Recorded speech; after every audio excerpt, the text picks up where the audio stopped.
I actually felt a sense of loss, a little bit of, I wouldn't say remorse, but a little bit of sadness. It's like, wow, like that's probably tens of thousands of man hours that have been, labored, that have been paid for, that we're going to just delete with the click of a button. But I also felt some relief and a weight lifting off my shoulders to think that the only things left on my website will be the things that people actually want to see, that offer value. I think you're making a really good point. There's a lot of emotion going on around these things, where somebody says, hey, I've been building this up from the ground 10 years ago, 15 years ago. Every single article on this website I have written myself. But at the end of the day, we just try to focus really the conversation around the results they are actually after. James Schramko here. Welcome back to my podcast. This is episode 1055. Today, we're talking about SEO. Of course, when we say SEO, we just think automatically Gert Mellak from SEOLeverage.com. Welcome. Hey, James. I like the association, definitely. Well, you've been on the episode so many times. I was just looking back through our past catalogue of episodes, some really good ones in there. And we're just sort of, I don't know, I guess it's like SEO. Over time, we're chipping away at this topic because it's a fundamental topic. I do want to talk to you about some changes that I have observed, some things that I'm doing at the moment with SEO, because in the sort of full disclosure / build in public way that we're doing things these days, I think it's really useful for people who are following along the journey. But today's core topic, we're going to be talking about SEO mastery from the point of view of full agency integration. I'll first share what I think that means, and then I'd be interested in your perspective on this. From my perspective, full agency integration means that we have a deep team-based integration with the SEO service provision, almost like they're within our team, but they're just not within our team. They're in our Slack. They're talking to my own other team members, and it's like a quasi team member. But of course, we're tapping into a full service with dozens of people and proven protocols rather than just one hire that we would have to hire, train, and manage ourselves. So that's what I think full agency integration means. We're dealing with an agency, not a person, but we're deeply integrated and have a long-standing, tight, deep relationship. What do you think it means? I think this already covers a lot of points. From my perspective, I would probably say the more your agency knows about your business, the better the agency can help. And I very often think about this like when you go to the doctor has no idea what's going on in your body. They need to ask a lot of questions because only then their experience is worth anything. They can be the best doctors if you don't tell them what's going on. They're not going to be able to help you. And this is very often the kind of mindset I have when I talk to someone who wants to do SEO with us. I just ask a lot of questions. I really need to figure out how are they getting their clients? What are those clients actually looking for? What kind of results do they want to get them? To really have an understanding as if I was sitting inside their office all day long and just heard all the conversations we have. We need to get this knowledge transfer going to an SEO agency. And very often I feel people see an agency more like an external service, like a cleaning service, and you hire an agency, they do their thing. They don't need to know numbers. They don't need to know my client. Better they don't know it because then we can get rid of them and they don't take any IP with them. I think this is actually not leveraging agency well enough. And this is where we are just absolutely for full integration. Yeah, and I think, it depends on what you're doing, how important that is. So I'm thinking about my lawn mowing service. The gentleman that comes to mow my lawn and look after my shrubs, he doesn't really need to go beyond the garden. That's a good level of involvement. So, gardening service, cleaning service, that sort of analogy I think is a good one. Doesn't need a deep knowledge of my business or what's inside my house or any of that stuff. Just needs to know how to cut the grass and trim it and make it neat and be really good at that. But SEO is so critical, and I'll just talk about some of the things I've observed because I mentioned that. I've noticed a change from a decade ago to 5 years ago to now through the deep integration that you have had with my own team. You identified that there's a whole bunch of pages on our site that are not getting visited and that aren't getting linked to. So they really might as well not exist. And we can either juice them up or get links to them to make them work, or we can just acknowledge that maybe that content is not really that useful or beneficial now, even though it might have served a purpose when we published the episodes or whatever, but it had a short shelf life and it hasn't lived on beyond that. Yet there are other pieces of content on my site that continue to get links and traffic, which we'd have to say show more potential. We only got that level of awareness because you're in there running reports on an ongoing basis. So the integration part implies longevity from my perspective. It's not a one-shot report and then you're gone, because you have to be responsible for the changes and then monitor those changes as they go. But what I've noticed is a trend where over time people have far more places they can go and search, because now they can search on YouTube, Facebook, Slack, School, Circle, Click, websites, community groups, Signal, WhatsApp. There's just so many things now. We're on our phone a lot more too. I would say most people would spend more time in one day on their phone than they used to spend in a week a few years ago, and in a month a few years before that. And of course, if you go back far enough, we didn't spend any time on our phone because it didn't do anything except make phone calls, right? Unless you're a stockbroker or something. So there's now this change in where people are searching and where Google are showing you the results from. So it seems like things like, and I've seen some outrage from people about snippets, where Google are showing snippets but not really encouraging people to click through to the site. So they're getting the benefit of all that good content, Google is, to be able to sell ads, but the site owner's not getting the benefit of someone clicking past the snippet. So that's a change.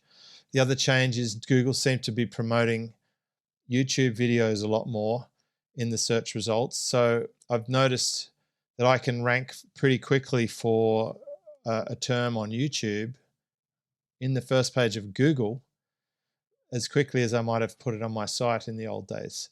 So that being said, I still think a site's very important to collect email addresses and to convert sales. So that's the core reason for a site. And of course, because I have a site that has a lot of content, there are some core heavy lifting pages that still beat out other websites and YouTube, etc., for keywords, which I'm grateful for, especially names of people, especially my own brand. I always want to control my own name and my own reputation. Critical. I want that knowledge panel. Critical. So it's still worth playing the SEO game, but I have noticed there is changes, and I don't think we'd be up to date with the changes if we were only connecting with an SEO agency at either surface level or at an infrequent interval.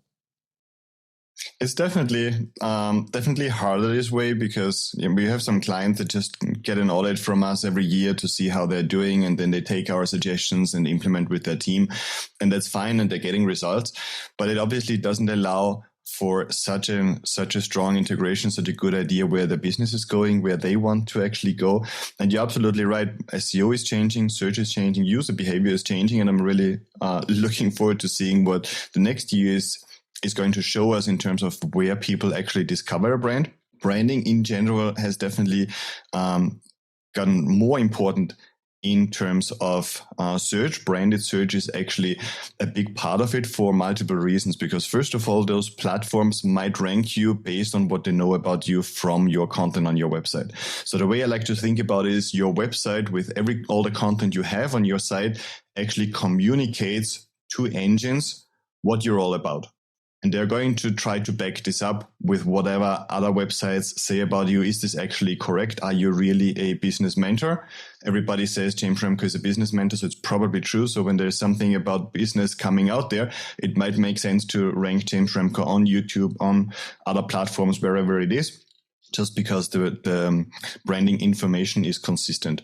So that how you are discovered on other platforms is going to depend on how you're perceived based on your website, which is still your brand's home. And then branded search is then one of the big important parts, I think, in online reputation, where somebody really is checking you out on your website, on what other people say about you, what they talk about you. And this is where Google then comes in with reputation, your online reputation, actually. Would it also be true that the AI tools are building their database off what's coming up in search results? Partly, definitely. So they definitely, if they can't solve something, they might do a quick search. ChatGPT searches on Bing directly, for example, and provides additional information. Very often advanced prompts even trigger engines to actually perform a search in order to come up with particular insights. So where you come up for particular keywords still matters, but it might not be like this direct way by the same. Ultimately, what they try to do is, on the one hand, have a language model that can work with predictions. Everybody might have heard that language models, ChatGPT, for example, just predicts the next word, but there are additional layers to it. There is a way where they actually access a knowledge base, the knowledge graph in Google, for example, where they try to actually see, does this actually make sense? What kind of information do I have in my database to then construct the answer? So the hallucinations that we see these days, where they just make stuff up, they're going to diminish, because there's always going to be more fact-checking before this goes into a language model to formulate an answer, for example. Because I'm pretty sure you can point Bard at a URL and ask it to summarize something. So absolutely. You can also compare them, which is an interesting one. All right. So, I'm really curious, I guess for people who haven't experienced fully integrated agency, what do you think would be the steps that separate it from a surface level engagement? Starting with, obviously there'd be some kind of discussion at the beginning, a briefing of sorts when you're initially meeting up with a new client. What happens there? Exactly. So usually the briefing, there's some sort of briefing. Somebody schedules in a call with me. They can go to our website and schedule a call in. We check out their website. We talk a little bit about the business, where they want to go. We see, can SEO actually help in this process? Can we actually help with SEO in this process? And see where this is a fit. And then really talk a lot about their business. So what does this look right now? Where do the leads come from? Where do the sales come from? Where's the focus? If there are 5 services, is there particular focus on one of those services? So we just really try to get to know their idea of what this is going to look like in a year, and how can we actually support this overall idea. But then also look at their competitors. What do they know about their competitors? What do they know how they're getting clients right now? Is there something that we can maybe imitate or use as for inspiration and create our version of it? So we just really want to, I really want to feel like sitting on a desk there in their office as my first day, and they're going to start showing me the ropes.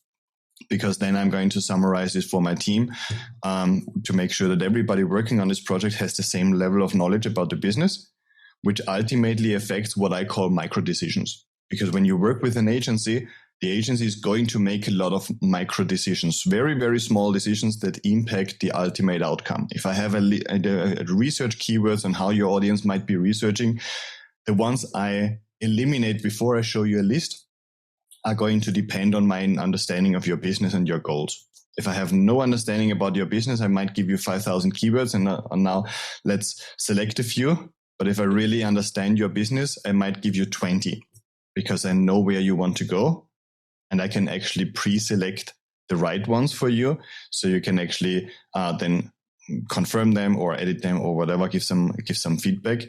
But those are a lot of decisions are being made by an agency, and I think people underestimate this.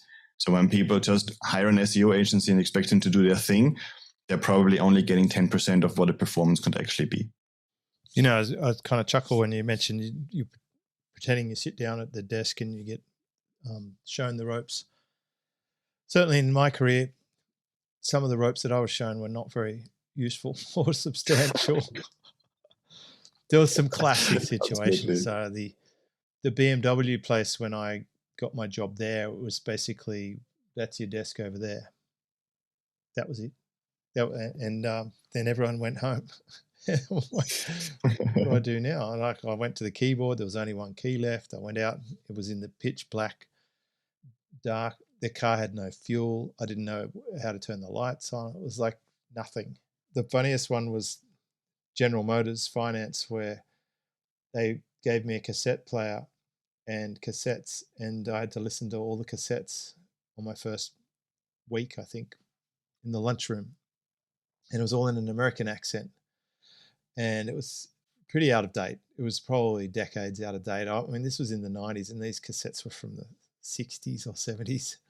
And I still remember one of the lines. It said, when repossessing a vehicle, do not use words like putting it in the barn. And I'm like, wow. Anyway, so I think that's really interesting. Now, I'm covering this point for a reason, and that is, what if the business that you're engaging with doesn't know how to brief you properly? Do you have a way of extracting what you need to be able to help them set and agree on the goals that might be better than what they even thought their goals should be? Because I imagine some of them come to you and say, we want to rank for this keyword. And you're like, well, actually, that's not really a good goal to have at all. Let's ask you some questions and find out what's going on. And then we'll tell you what a good, realistic outcome could look like. Do you ever have that situation? I definitely do. I have been doing a lot of those calls in the last 20 years. So I obviously have a few questions ready to keep the conversation going, to get the information that I know my team and myself need in order to make the right decisions, but also to brief the clients about what are actually useful goals, rather than an ego-driven keyword number one ranking that we get all the time. I need to be number one for XYZ. Sometimes it's valid, especially if somebody is running Google Ads, for example, and knows a particular keyword does specifically well. They just absolutely have the proof to back up this claim. Very often it's going to be ego-driven, and someone is saying, look, we created this industry. We need to really be number one right now. We just deserve it.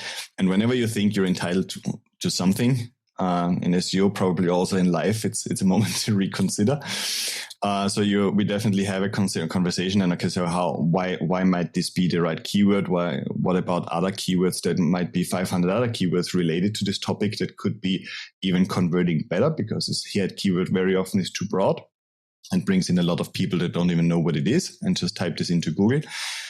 So we just try to really understand where they want to go. We try to make a client understand what makes sense from an SEO perspective, which is not exactly the same in paid ads or social ads or organic video marketing.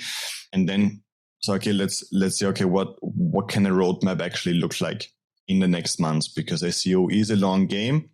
The more we integrate it in the business, the better we can actually perform, which is also something people, I think, misunderstand a little bit, where they say, okay, I hire an SEO agency and from day one, they're going to be 100%. It's just over time, you know a lot about the business, a lot about the competitors. You have so much knowledge in an SEO team working on a project, which is why we always keep the same team on the same project to build up this knowledge. That is just the performance or the possibilities, the opportunities that we discover are much bigger further down the track. And so I imagine some SEO agencies would be quite happy just to take money to rank for an ego keyword. I imagine we don't do that. We don't do that. I need everybody right now to be really motivated on a project, and such projects don't motivate the team. They frustrate everybody. What about a communication cadence? You must have a method. I know, from us working together for quite some time, I know in the early days you used to actually do Zoom calls with people. Well, you used to try and organize them with me, but I wasn't that interested. In Zoom call, don't do many Zoom calls.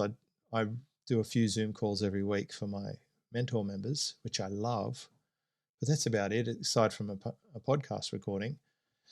And then you switched to Loom calls, which were awesome because they were now asynchronous. And then they got shorter and shorter, which was even better and better.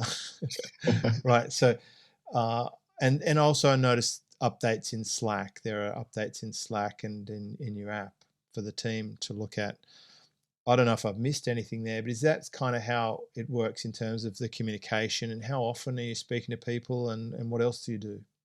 So what we essentially have figured out is first of all, everybody prefers to communicate in a different way. So a lot of time we just expected right off the bat. I remember years ago that everybody was going to be happy to have a meeting with the entire team with us and talk for an hour about SEO, which a lot of clients actually were, but we just couldn't manage it anymore after some time, as you know. And then thankfully you pointed us to Loom. Right now we have like a base level of communication, which is obviously email communication. We have a help desk and the strategy is trying to answer as quick as possible. We have full Slack integration. If somebody prefers to work on Slack, we open up a channel, get the team in there and make sure the communication happens. We have a platform, which is like a dashboard / task list / results tracker, etc., where people can ask questions as well. People can schedule in Zoom calls still if they want. We regularly, every 3 months, we try to do some sort of workshop call to just brainstorm what's going on in the industry, has anything changed, etc.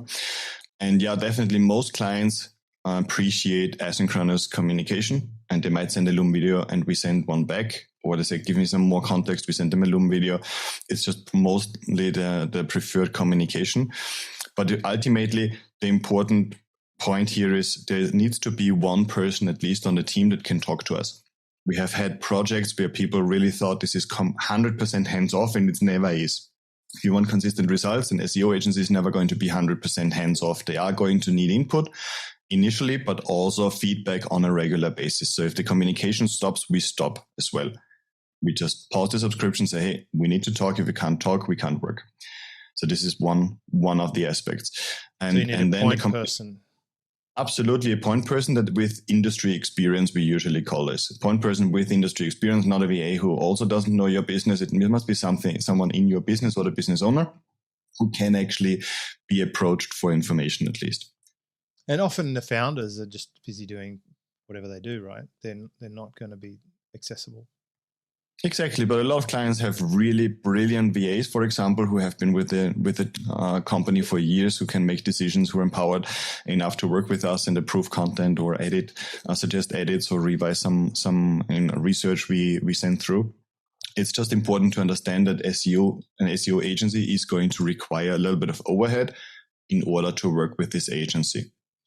It's kind of like when you pay for something, then you have to put aside the time to do the stuff. It's like when you get someone to help you with a book. That's the one I'm the most guilty of. They need things from you, and then it can hold up the process. Or if you hire a copywriter, they're going to want to do a comprehensive brief, and then they're going to need answers from you. So I think SEO is one of those things. If you're going to pay for SEO, you need someone in your own team to have resource to be able to throw at it, because otherwise the agency's just guessing or phoning it in, you know. Absolutely, yeah. And it's also important that you get some sort of strategic guidance here as well, where just like, hey, there's obviously this communication on a regular basis, but also somebody to keep an overview long-term about where the strategy goes. And I'm saying this because a lot of people come in and say, let's focus on the first month on the quick wins, and the second month quick wins, and the third month quick wins. And we never get to the point where we develop an overall strategy. And there are only so many quick wins that are going to give you a little bit of an impulse initially.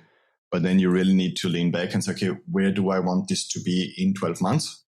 Let's start working on this. Okay, I can cut down on chocolate today, but I'm not probably going to lose half a kilo or a kilo maybe in the next couple of weeks. But it's not a long-term plan. Right, and then I can cut down on ice cream as long as you're in a calorie deficit. As long as you're in a calorie deficit, which is easier without chocolate, absolutely, yeah, absolutely. But also, overall, you still want to have a nutrition plan. To that point, it's easier to look at a calorie deficit on a weekly basis rather than on a daily basis, because if you blow out a day, you could feel really depressed and think, oh, it's too hard, I can't do it. But if you could sustain it over a week, then it allows for peaks and troughs. Now, I know in our case, we've been chasing a couple of phrases that we know convert into paying customers for me, and we've had a longer term view of that, and we have over time been able to rise through the results. I'm just curious to help sort of exemplify this.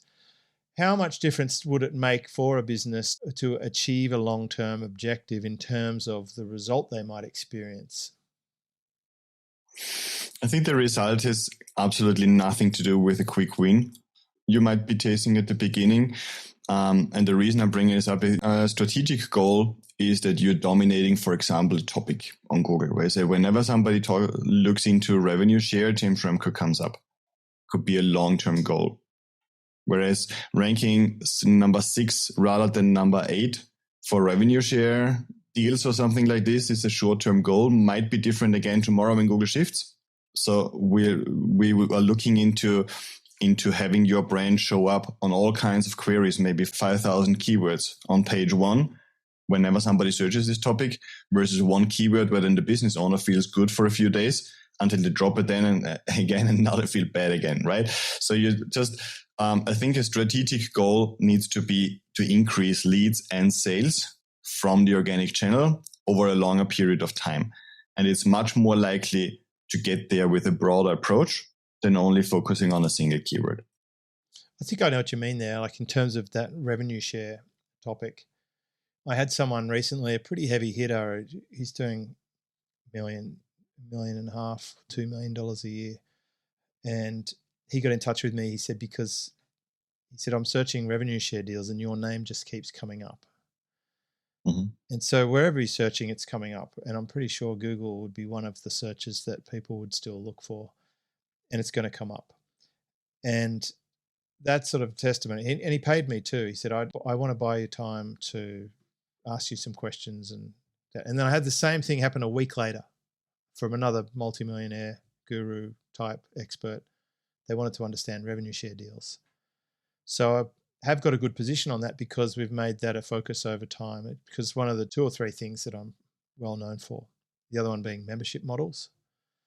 And it's funny, the things I used to be known for that they're like 4th or 5th level down now in terms of what I'm doing. But revenue share and partnerships, definitely. Memberships, definitely. So that was a good strategic goal. But to that point, with the recent changes that we've made where we're deleting a lot of content off our website, that was probably not in our original strategy discussion. We definitely didn't have that conversation years ago. Oh, one day in the future, I'm going to tell you to delete 2/3 of your website. Because I'll tell you, I actually experienced an emotion around this, Gert, where when I went through the spreadsheet you sent and I sorted by visits and I sorted by backlinks, and then I looked at the things that are getting no visits and no backlinks, and then I looked at the topics, and some of them I could clearly remember, some of them are a bit fuzzy because there was 3,000 odd index pages, and we're going to delete about 2,000 of them. I actually felt a sense of loss, a little bit of, I wouldn't say remorse, but a little bit of sadness. It's like, wow, that's probably tens of thousands of man hours that have been, labored, that have been paid for, that we're going to just delete with a click of a button. So the sunk cost of something like that is pretty savage. But I also felt some relief and a weight lifting off my shoulders to think that the only things left on my website will be the things that people actually want to see, that offer value, that are getting visited, that are linked. And my hypothesis at this point, and I'll probably update in a future episode, is that it should make the site sharper. It should rank even better for the things we want to rank for. And it should be much clearer, not only to Google, which is obviously who we're helping here, but also to us, the creator, to get a much more scalpeled version of our website. It's like, oh, this is what we do. This is what we're known for. This is where we're going. And all the stuff we used to do, I've had gazillion people on my podcast that are really 5, 6, 7, 8 years, 10 years down the track. It's just not relevant to where we're at today. It's not relevant to what we're doing. Some of them have even been pursued by the FTC and fined and all this stuff. I don't even want them on my podcast because they've turned out to be shifty, which is sad and rare and unfortunate. But it's like, well, it's kind of like the closest I can relate this to is when you get a new credit card. Maybe the old one got lost or hacked, or it's just the end of the expiry date, and now you have to update all the subscriptions you want to continue with. And I can guarantee you'll always let go of stuff, right? The stuff that got you here isn't what's going to get you there. So to that point, how do you have these conversations around adapting to new parameters about either an event, maybe a bad ranking, a bad reputation, like a significant change to the Google algorithm? Because I know they update it every day. How do you work around that? Do you build in the fact that, plans are going to have to change? I think you're making a really good point. There's a lot of emotion going on around these things. Where somebody says, hey, I've been building this up from the ground 10 years ago, 15 years ago. Every single article on this website I have written myself.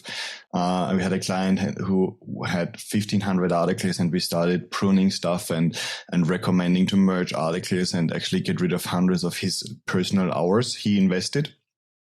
But at the end of the day, we just try to focus really the conversation around the results they are actually after, and trying to make them understand that the content they created on the blog to share on social media in a particular day where they had nothing better to share is just not that related to their goal now. It might have been related 10 years ago, but just create an understanding where I say, hey, how is Google ranking this particular article helping you get to your goal now? And this is what I want them to answer for 1,500 articles maybe, or a group or selection of them. And very often then they have also a period of self-reflection. So, hey, I've been building a lot of stuff, but maybe not every single article was the best quality work anyway. So they might start pruning stuff themselves as well that they discover over time when they go through it. I think it's definitely healthy, but definitely also a little bit of an exhausting task if you have to do this yourself. Ideally, you have a team helping you, and we also help batching things up and filtering and giving you the metrics, what could be a candidate, what is definitely not a candidate for filtering. But what I also try to make them understand is that, like, the situation changes, behavior changes, user behavior, like you initially mentioned, changes. And ultimately, whatever is on your website is going to define how ChatGPT, Bard, and the likes talk about your brand. And once you understand this concept where you say, hey, your website is pretty much the database, if you want to understand it this way, for those algorithms to talk about your brand, to mention you in the list of the best such and such coaches or mentors or best course to learn, I don't know which instrument, they are going to use the information on your website to define whether you are more qualified, more specialized than someone else. And if you have a website, especially over time, you probably have been talking about all kinds of things. Just think of my websites where I have talked about lead generation and marketing for gyms and e-commerce and I don't know what, and ultimately stick with SEO. Somebody searching for my brand or my company ideally should get an SEO focus now, which also takes a lot of pruning. We've been pruning a lot in the last years from our own websites, just to make sure that this database, so to speak, is really clear. And wherever somebody discovers us, it is going to be related to SEO. Yeah, I mean, look, I used to own a website business and I used to own an SEO business. So I think really the big lesson for us is we could have tuned on a more frequent basis. If you leave it for a long time, it's really like letting stuff build up in your basement or in your garage. You keep putting stuff in there and not taking stuff out. It's like one day you won't be able to drive your car in there. It's like, look at all this stuff. And so we've got the KonMari sort of situation now where Gert's come along and said, okay, well, here's the spreadsheet and this stuff should probably go. And it's like, oh, okay, well, I'm down with it. I'm so on board with it now that I'm formally requesting if you could do the same analysis for my surfing website. I'm ready to do the same process, because I can see that this is clearly important, and I don't want it to get down the track to be inefficient. Why have this big behemoth when we should be scalpel sharp?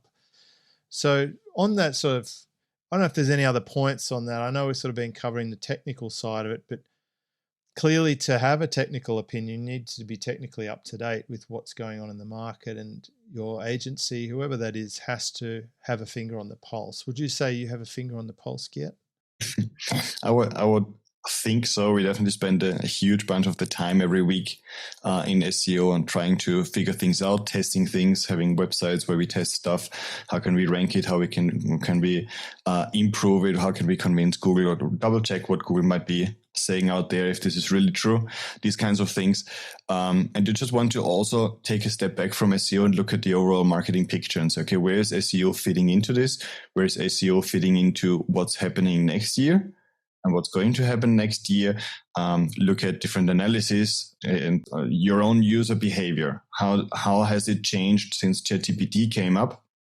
How has your own behavior changed, right? What does this new way or this new behavior require? Where does the information come from? What can I do in order to make sure that the information going into those algorithms actually is accurate and consistent?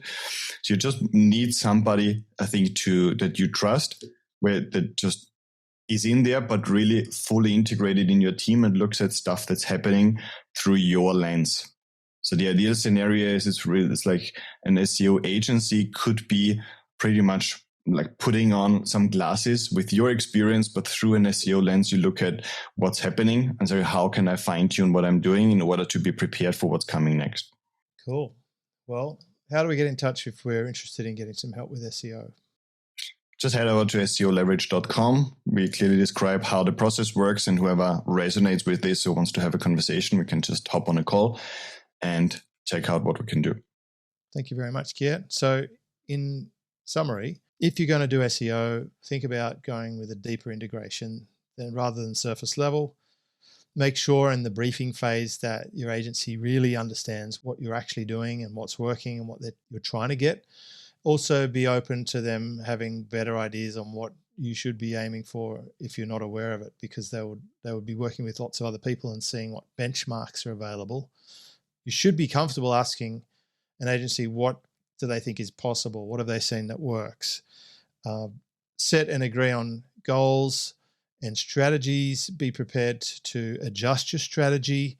Set up a communication cadence that is effective and good value. And don't be just blinded by keyword vanity metrics, and go with someone who's got technical knowledge. All right, so this will be up in episode 1055, jamesschramko.com. Thank you so much. That was Gert Mellak from SEO Leverage. Thank you. This is James Schramko.